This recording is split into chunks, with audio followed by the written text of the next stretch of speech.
Baiklah pemirsa, kembali lagi bersama saya Tessa Oktaviani. Saat ini saya melaporkan langsung dari Pantai Berkas Kota Bengkulu, di mana dapat kita ketahui bahwa di Pantai Berkas ini banyak sekali para nelayan yang menjadi sebagai profesi utama mereka.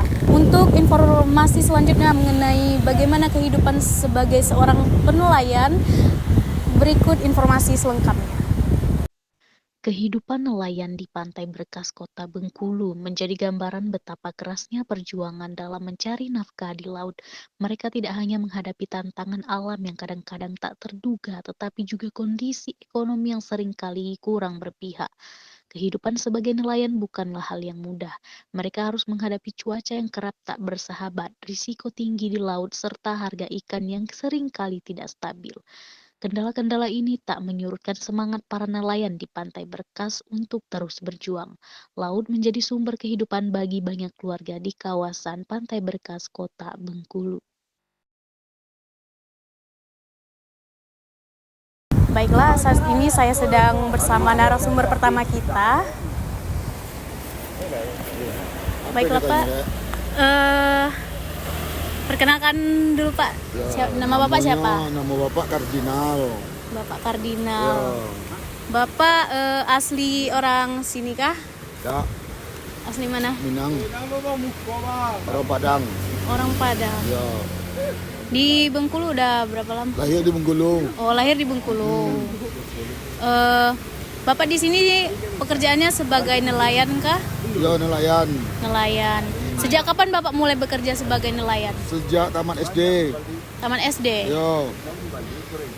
Pada tidak hitung lagi tahunnya tuh. Buku belum hitung tahunnya. Oke. Apa tantangan terbesar Bapak sebagai seorang penelayan? Tantangannya. Iya. Tantangannya badai itu lah. Kalau badai. Ya, badai.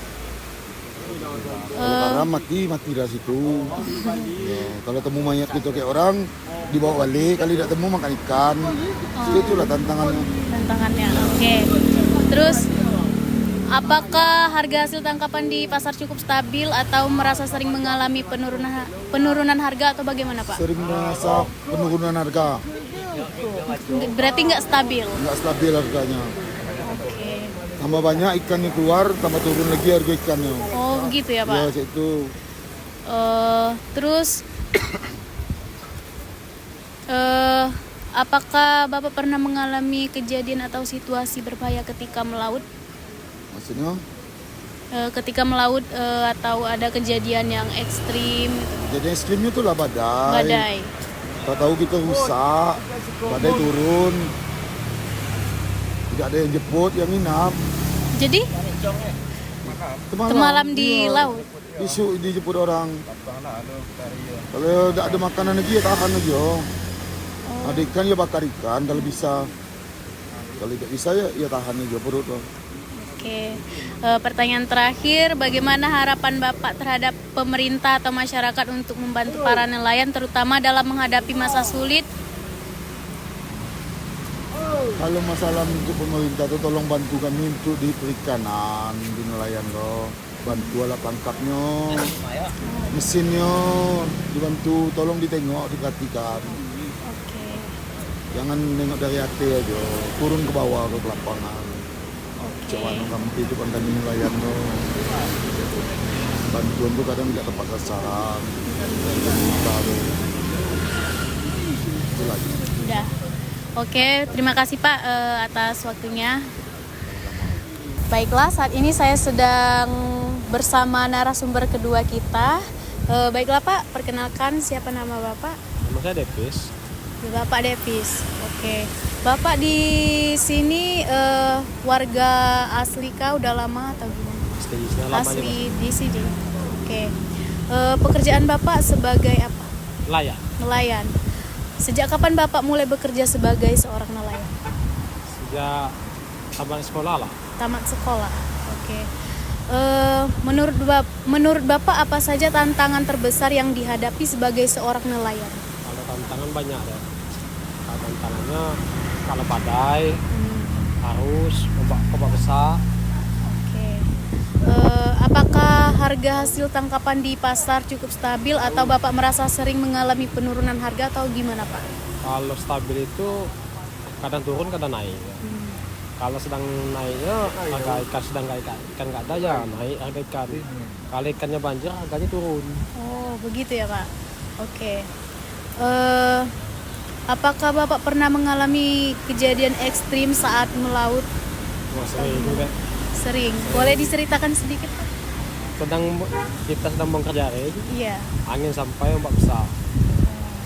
Jadi kalau angin itu tantang kita angin. Angin. Ya. Jadi kalau misalnya badai itu kan, misalnya Bapak lagi di laut, jadi Bapak langsung pulang atau gimana atau Kalau bisa dikejar pulang, kalau tahan lari pulau kita tahan di sana? di pulau. Di pulau.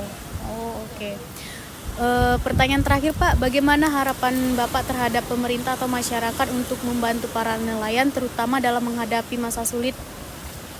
Kalau untuk pemerintah itulah bantuan itu memang sudah seringnya ada bantuan itu.